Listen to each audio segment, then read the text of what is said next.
Bonjour à toutes les personnes qui me suivent sur ma chaîne YouTube, ma page Facebook intitulée Les neurosciences formatives. Et bien sûr, bienvenue aux personnes qui viennent de joindre ma page et ma chaîne. Le sujet que je vais présenter est très intéressant par rapport à l'apprentissage. Il est constructif pour les personnes qui s'intéressent à la petite enfance et l'éducation, bien sûr, crèche et maternelle. Le sujet, c'est l'importance du développement des compétences exécutives dans les premières années de vie, c'est-à-dire quand l'enfant est en crèche, en maternelle, et bien sûr quand il est avec ses parents. Avant de vous expliquer qu'est-ce que c'est que les compétences exécutives et leur rôle, permettez-moi de vous parler d'une grande pédagogue qui a révolutionné le monde de l'éducation au XXe siècle avec ses expériences sur le développement de l'enfant et l'éducation, basée sur l'observation. C'est une humaniste et philosophe. C'est le docteur Maria Montessori. C'est la première personne qui a découvert les lois psychiques du développement humain.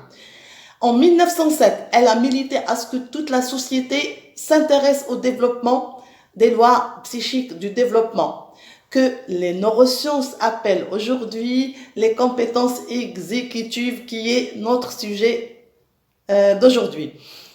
Elle a insisté à ce qu'on développe ses compétences et de les suivre pour assurer la santé de l'esprit, parce que de l'humain, de l'esprit humain bien sûr, parce que de lui dépend le bien et le mal de la société. Il a confirmé que quand on développe les compétences exécutives d'un enfant, que se passe-t-il? Il se construit de l'intérieur et il participe à la construction de la structure sociale et l'entente entre les personnes, ce qu'elle appelle l'éducation à la paix, pour ne pas avoir une société violente. La connaissance la plus importante, c'est que même si que ces expériences étaient effectuées il y a un siècle, ils sont aujourd'hui traduits en langage neuroscientifique par les neurosciences, prouvées et validées. Et la preuve que les spécialistes des compétences exécutives du Centre de développement de l'enfant Harvard aux États-Unis relèvent trois principales de ces compétences. Et ils l'ont mise au sommet de la pyramide des priorités des compétences du développement humain, qui sont la mémoire de travail, le contrôle inhibiteur et la flexibilité cognitive. Alors, pourquoi ils les ont considérés comme des fondations capitales pour l'apprentissage? Tout simplement parce qu'ils sont essentiels pour notre intelligence.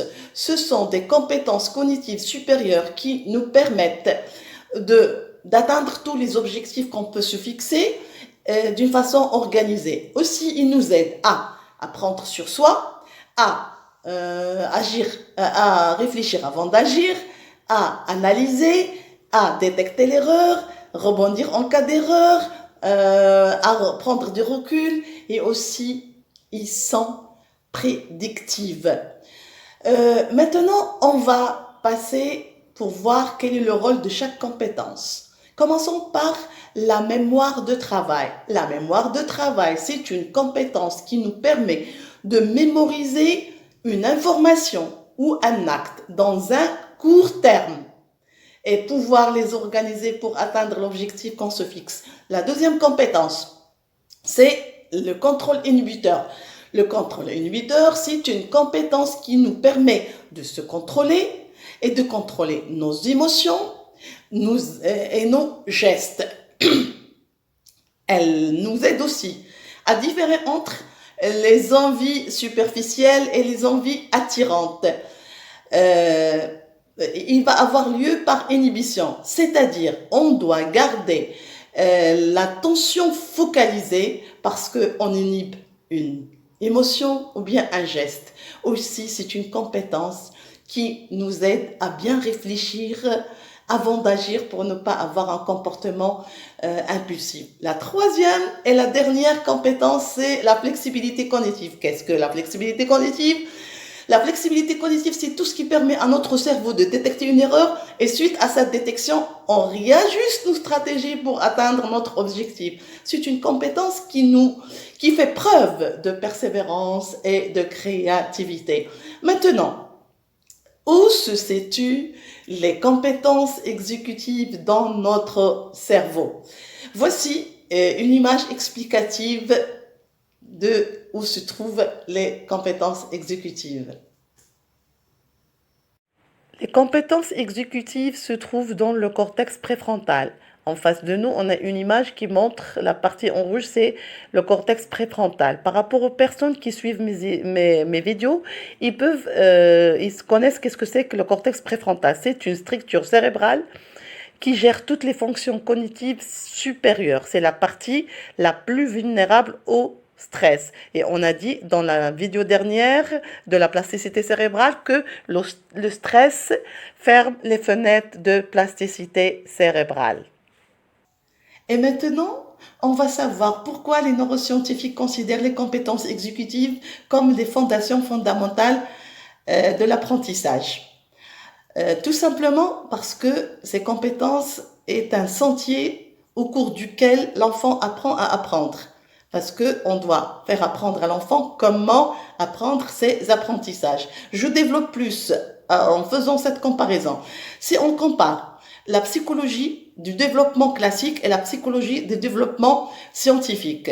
La psychologie du développement classique, il n'y a pas ni plan de développement, ni plan de période sensible, ni autre chose. C'est-à-dire, dès qu'un enfant vient à la maternelle, on lui enseigne lire, écrire et compter avant de faire la base pour lui faciliter cet apprentissage.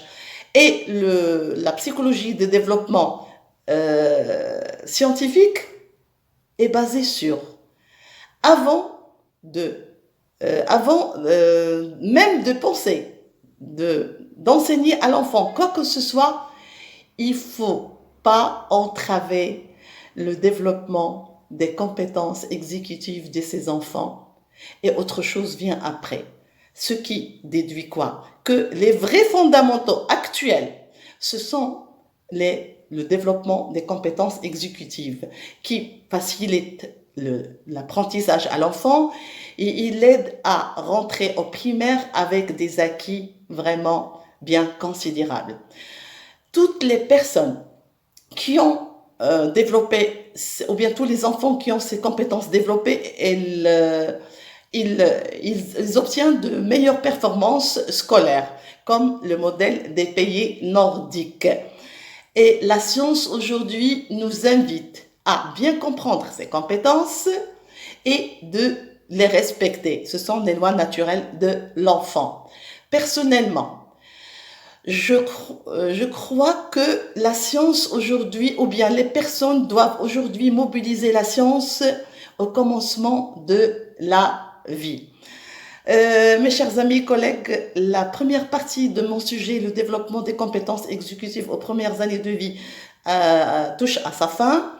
Dans la deuxième partie, on va voir comment peut-on développer ces compétences, quels sont les indices positifs de ces compétences, qu'est-ce que c'est que l'âge du moi seul et aussi comment l'école peut participer pour développer ces compétences exécutives.